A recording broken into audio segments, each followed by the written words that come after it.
여러분, 안녕하십니까? 여디디아와 함께하는 하늘은하수 라디오에 오신 모든 분들을 진심으로 환영합니다. 오늘은 기별의 유의함이라는 제목으로 이야기를 나누어 보겠습니다. 오늘 주제가 기별의 유의함인데요. 마치 누군가에게서 온 중요한 소식을 정말 애타게 기다리는 그런 모습이 떠오르는 것 같아요. 네, 맞습니다.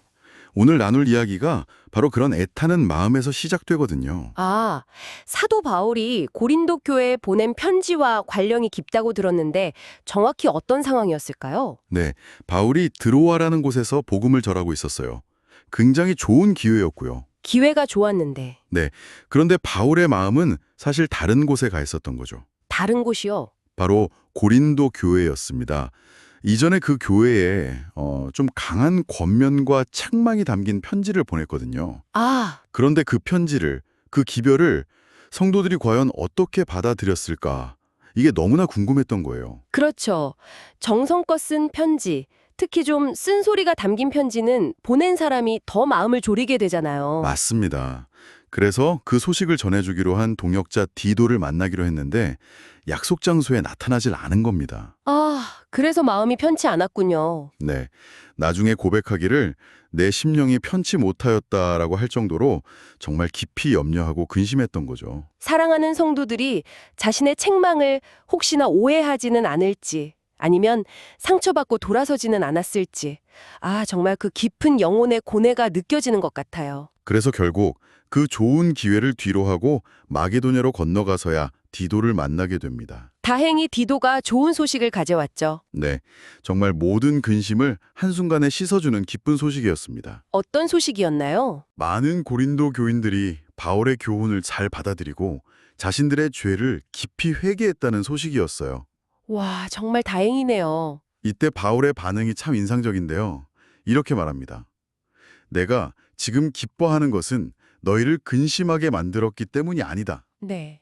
도리어 너희가 그 근심을 통해서 회개에 이른 까닭이다. 아, 근심 자체가 목적이 아니라 그 근심이 회개라는 선한 결과로 이어졌기 때문에 기쁘다는 거군요. 바로 그겁니다.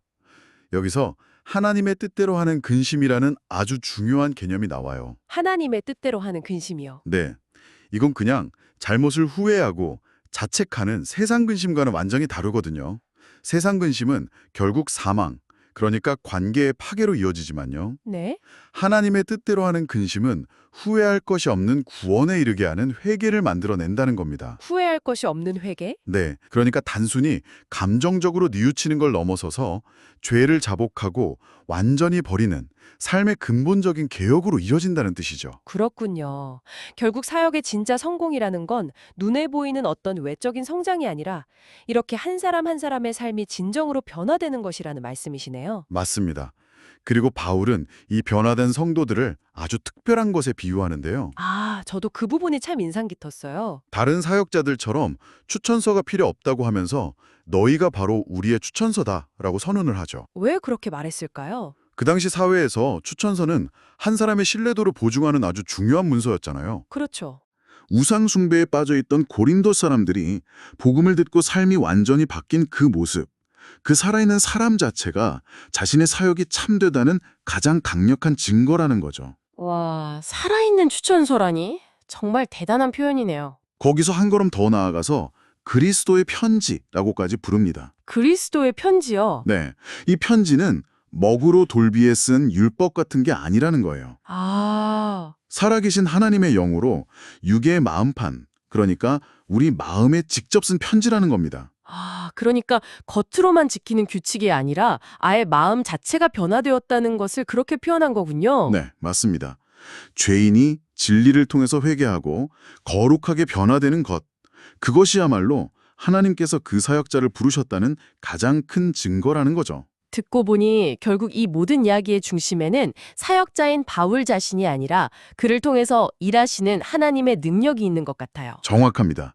그래서 그 유명한 질그릇에 담긴 보배 비유가 바로 여기서 등장하는 겁니다. 네, 우리가 이 보배를 질그릇에 가졌다. 네, 바울은 이 모든 놀라운 변화의 공로를 자신에게 돌릴 가능성을 완전히 차단해버리는 거죠. 여기서 보배는 복음을 말하는 거고 질그릇은 바로 우리 자신, 연약한 인간을 의미합니다.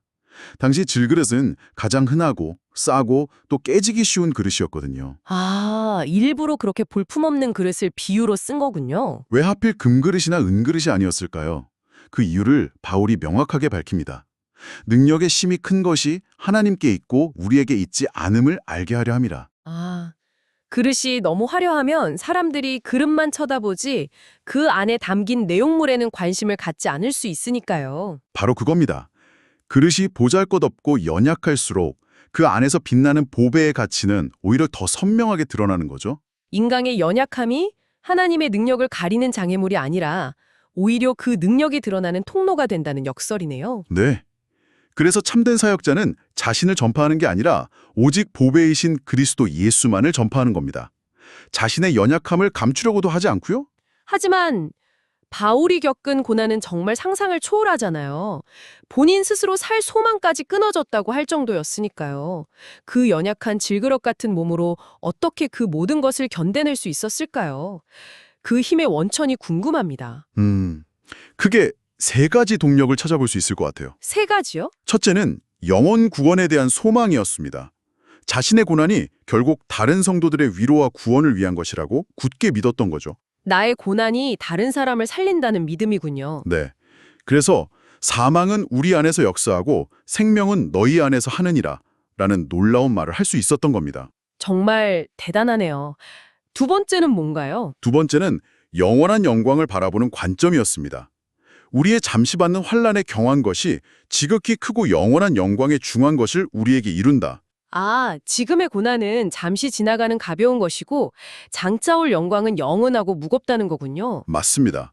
보이는 것은 잠깐이지만 보이지 않는 것은 영원하다는 그 믿음이 고난의 무게를 견디게 해준 거죠. 그럼 마지막 가장 근본적인 동력은 무엇이었을까요? 바로 그리스도의 희생적인 사랑을 깊이 묵상하는 것이었습니다. 그리스도의 사랑이요? 네, 가장 부유하신 분이 우리를 위해 가난하게 되시고 십자가에 죽기까지 복종하신 그 엄청난 사랑을 깊이 깨달았을 때 모든 이기적인 동기가 사라지는 거죠. 아, 그 사랑이 어떤 어려움 속에서도 멈출 수 없게 만드는 원동력이 되었군요. 그렇습니다. 이런 헌신적인 삶을 통해서 사역자는 그리스도의 향기가 되는 겁니다.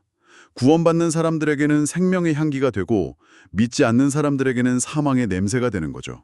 오늘 말씀을 통해서 사도 바울의 그 깊은 마음과 또 복음의 능력이 어떤 것인지 생생하게 느낄 수 있었습니다. 마지막으로 이 이야기가 오늘을 살아가는 우리에게 주는 교훈은 무엇일까요? 우리 각자의 삶도 누군가에게는 계속해서 읽히고 있는 한 권의 편지와 같다는 생각이 듭니다. 아, 우리 삶이 편지라는 거요. 네, 우리의 말과 행동, 우리의 변화된 삶 자체가 우리가 믿는 진리를 증거하는 가장 강력한 추천서가 되는 거죠. 때로는 우리가 정말 연약한 질그릇처럼 느껴질 때가 많지만요. 그럼요. 하지만 중요한 것은 우리 안에 그리스도라는 보배가 담겨 있기 때문에 우리는 결코 망하지 않는다는 사실입니다. 네. 하나님의 그 놀라운 사랑이 우리 마음의 재단에서 거룩한 불처럼 타오를 때 우리의 삶은 세상을 향해서 그 사랑을 반사하는 빛이 될 겁니다. 그리고 사람들을 십자가로 인도하는 그리스도의 향기가 될 것이고요. 오늘 당신의 삶이라는 편지에는 과연 어떤 이야기가 쓰여지고 있습니까? 여러분, 오늘의 하늘 은하수 라디오 어떠셨나요? 매일매일 저녁 9시에 더 다양하고 흥미로운 주제로 여러분들을 찾아오도록 하겠습니다. 구독과 좋아요, 알림 설정은 저에게 큰 힘이 됩니다. 내일 다시 만나요. 안녕!